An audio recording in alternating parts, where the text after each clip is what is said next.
God used to dwell in a house among his people, but now he has a home that's better than the first.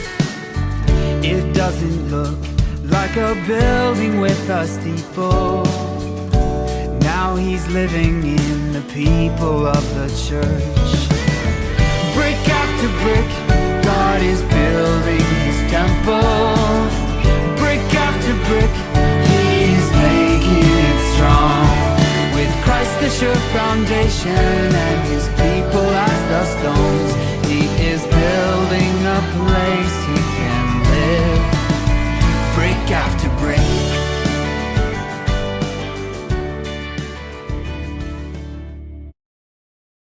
Well, good morning, church. We do give honor to God. We are blessed for the privilege to be in the house of God. Once again, we stand in desire to hear his word.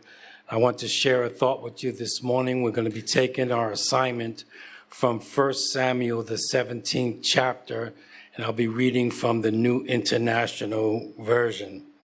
Beginning at verse 34, these words are recorded.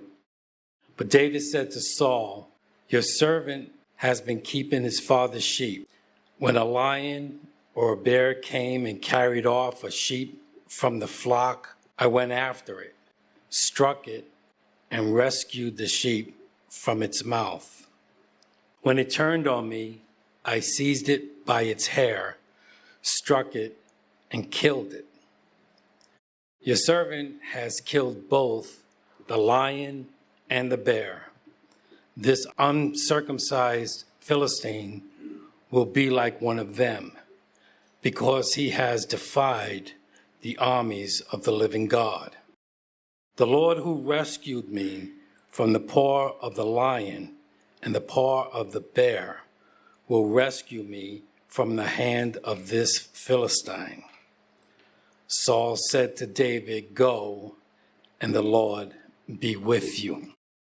The Lord who rescued me from the paw of the lion and the paw of the bear will rescue me from the hand of this Philistine. I want to speak this morning from the subject, visions of victory. Visions of victory. It's a story that we are all familiar with. Story of David and Goliath. You've been in church at any time, you would have heard more than one sermon on this story. Perhaps one of the most famous stories of the Bible, David killing the giant. And there is much that we can say about the events leading up to this, the event itself, and the aftermath of this popular story. When David comes to this battle that he wasn't invited to, he wasn't expected to be there, he showed up because his father sent him to bring his brothers lunch. And when he got there, he's rebuked by his brothers. "Why are you even here, David? You have no business here. You should have stayed home." When he pursues getting involved, even Saul didn't see any confidence in him. He tells him, "This man that you think you want to fight is much too strong for you." He points out David's limitations. "You're just a boy. You're too small." And he has been a warrior since he was a boy. David pursued, of course, and even in the preparation, he puts on armor that doesn't fit. The point being is that David now in the battle of his life. A battle that, by all accounts, could have ended his life. He didn't really have a whole lot to stand on. Didn't have a lot of backing. And it seemed like everything around him and his circumstances told him that not only is this not going to work, but it's probably a very stupid idea to begin with.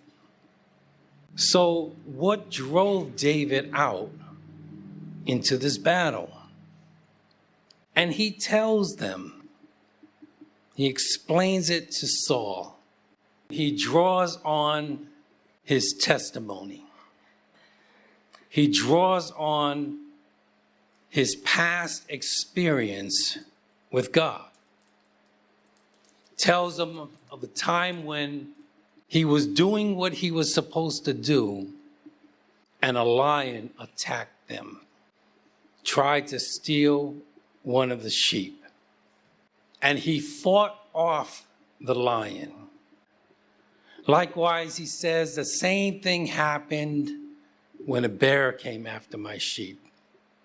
And he attributes these events to the mighty hand of God. So now as he's in this battle, he pulls in those past events, and they become a picture in his mind and in his heart.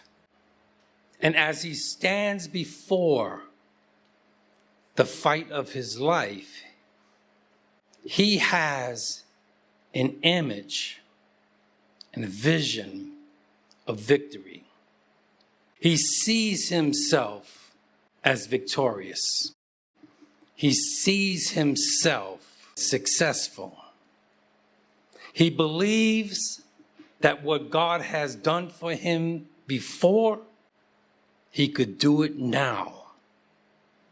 And so while everything around him contradicted his actions and his intentions, it was what he had before him, the image of what God can do with him and through him, that drove him into this victorious battle. Proverbs says, where there is no vision, the people perish. Which tells us that not only is vision a good thing to have, but vision is necessary.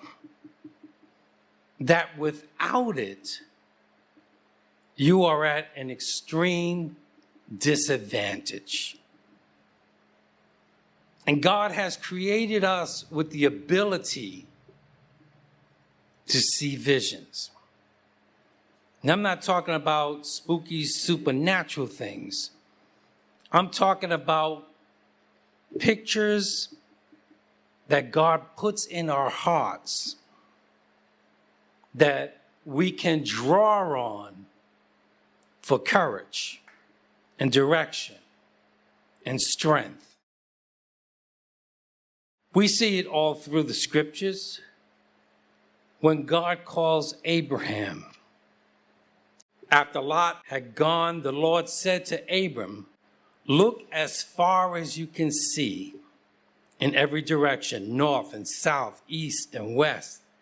I am giving you all this land as far as you can see, to you and your descendants as a permanent possession.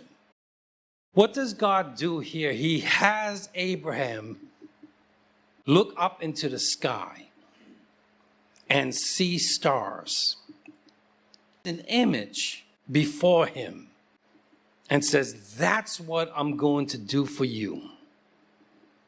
And that would be the basis for the movements of Abraham. That would become the basis of the faith that would bring him into that victory. We all know the story of Joseph, who God sent dreams to. Joseph, said to them, listen to this dream I had. And God would send him dreams, again creating images and pictures, letting him know, this is what I have planned for you. This is your purpose. And even though the people of God, such as Joseph, didn't really fully grasp the understanding of those images, it was what established and initiated a purpose into their lives. The New Testament with the Apostle Paul, who has a dramatic conversion in the form of a heavenly vision. Who are you, Lord? Saul asked. I am Jesus, whom you are persecuting, he replied. Now get up and go into the city, and you will be told what you must do. Like the patriarchs before him, this vision served as a driving force for what God had intended for Paul.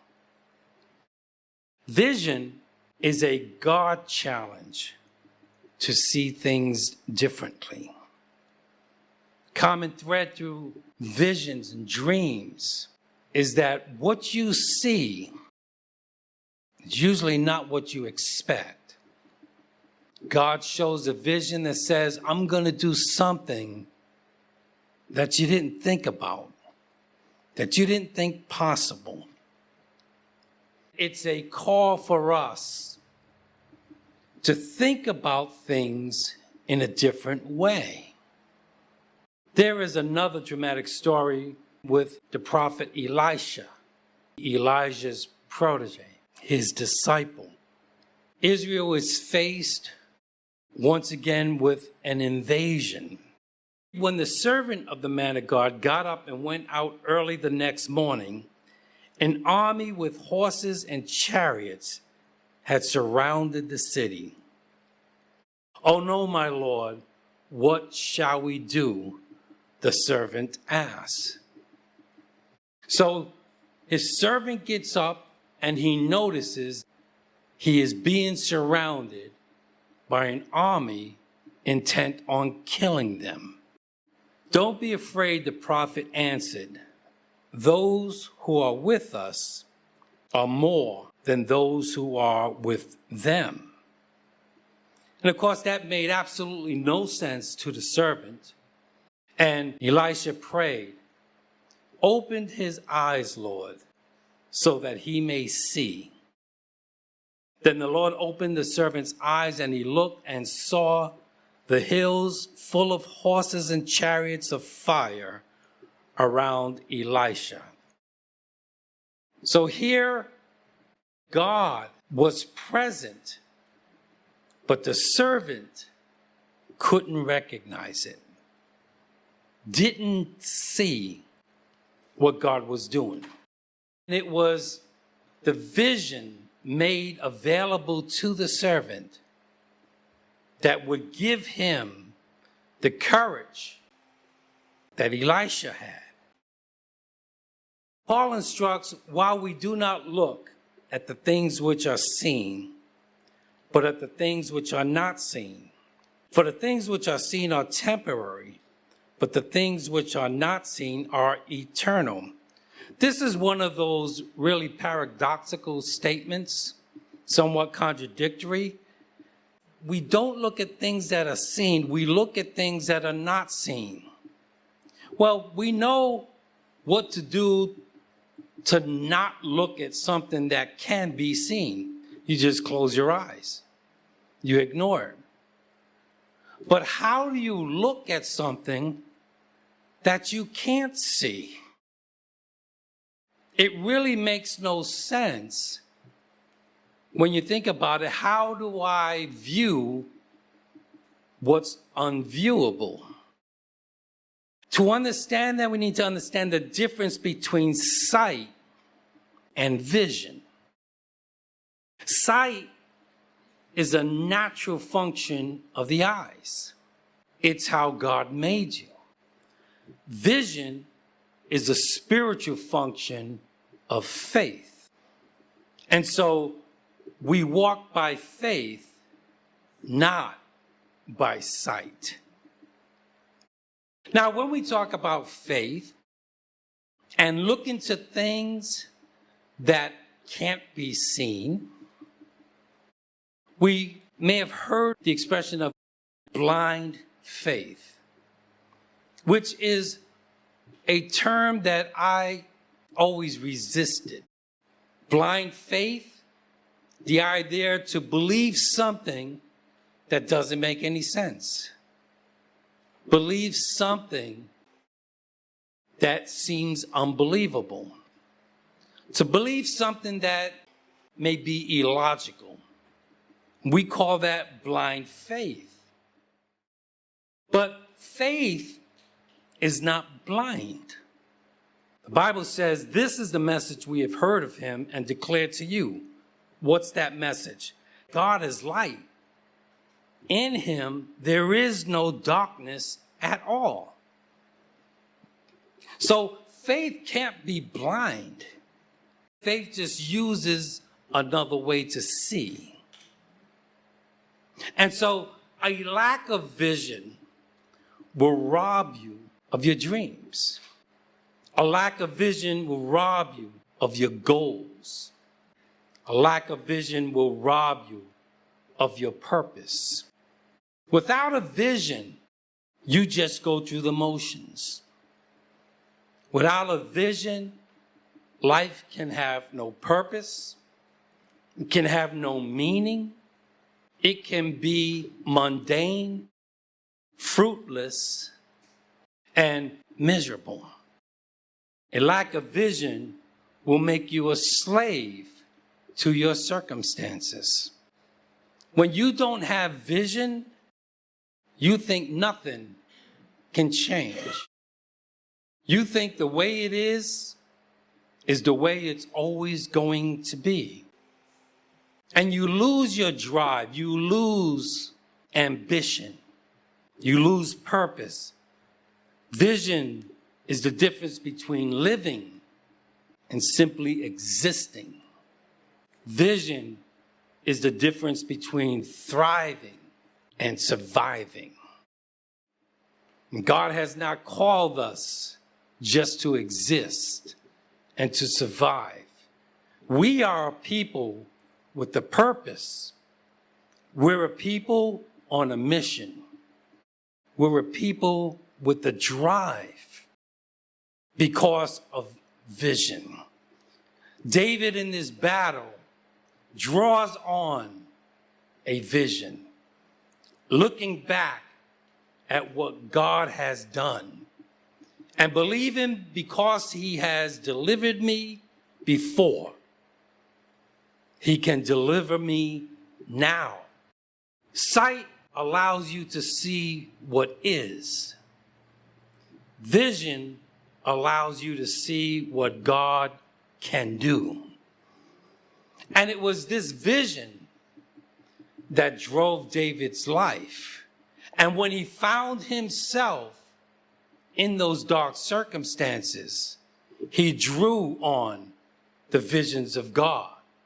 Yea, though I walk through the valley of the shadow of death, I will fear no evil, for you are with me, your rod and your staff, they comfort me. I will lift my eyes to the hills. From whence comes my help? My help comes from the Lord who made heaven and earth.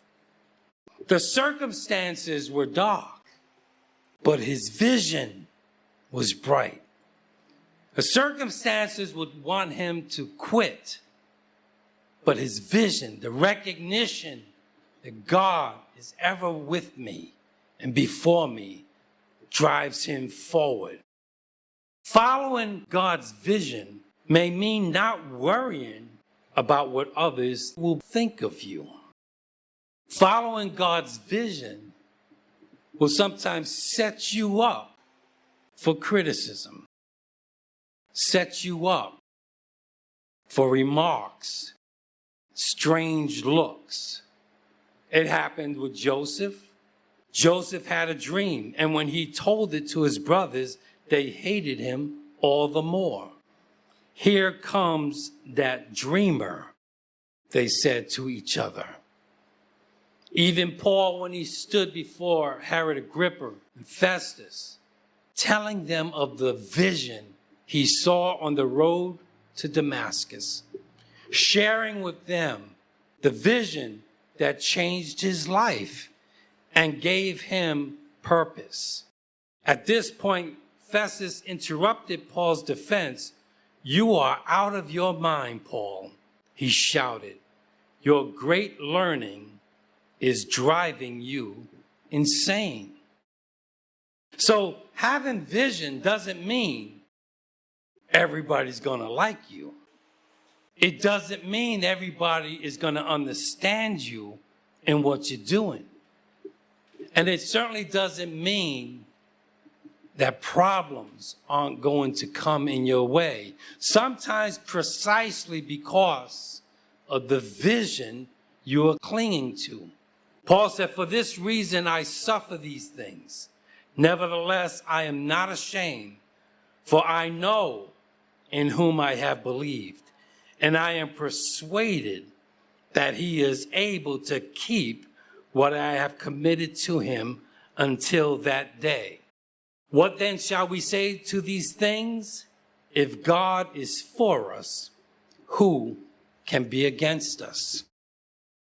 Well, what happens when our vision isn't clear? What happens when we can't see what God is trying to show us? It happens to all of us because we're human and we have human frailties. We have doubts and fears that will block and obscure our vision. We've all been in environments where we just couldn't see what was going on because of our position, where we were. As well-intended as we might have been, because of where we were unable to see and capture everything to be seen. Sometimes we've been in environments where our visions is obstructed, blocked by obstacles, and we're not able to see. Well, there is a biblical solution for when you can't see what God is trying to show you. You can change your position. You can move closer. Draw near to God, and he will draw near to you. If you have trouble seeing the vision that God is trying to give you, the answer is to move a little closer. Get as close as you need to get in order to see what God is trying to do in your life. The Lord is near to all who call on him, to all who call upon him in truth. Because sometimes life can bring shadows of darkness. Sometimes it's hard to see God. Sometimes it's hard to understand what it is that he's doing because we see through a glass darkly. We don't always understand the direction that God has taken us. We don't always know what he's trying to do in our lives. And we can lose sight of the vision of God, or we can have no vision of God because of the darkness that's all around us, the darkness that prevails in our life. What do we do when we find ourselves in a place of darkness where we can't see? The Bible tells us to look to Jesus, the author and finisher of our faith. If we come closer to God, we can look to Jesus and know that he's there for us to see, that he'll always be there to show us the way we should go. There are going to be times when you're not going to understand what he's doing in your life. There's going to be times when there's darkness all around you. And when you find yourself in times, in periods of darkness, when circumstances bring you down, it's the vision of God that will take you to the next level. When I think about where I've been and what God has done in my life, I want to press forward. And Lord, I don't see you right now, but I know you'll never leave me and you'll never forsake me. That if I push my way, if I press my way, you'll make yourself known. And the vision that you put before me will drive me to the next level. When I can see your face and feel your pleasure, I can reach forward and know that God is still there, and he'll take me by his hands and he'll guide me and he'll move me. Look to Jesus. Look to Jesus. Keep your eyes on God. Look to Jesus. Brick after brick, God is building his temple.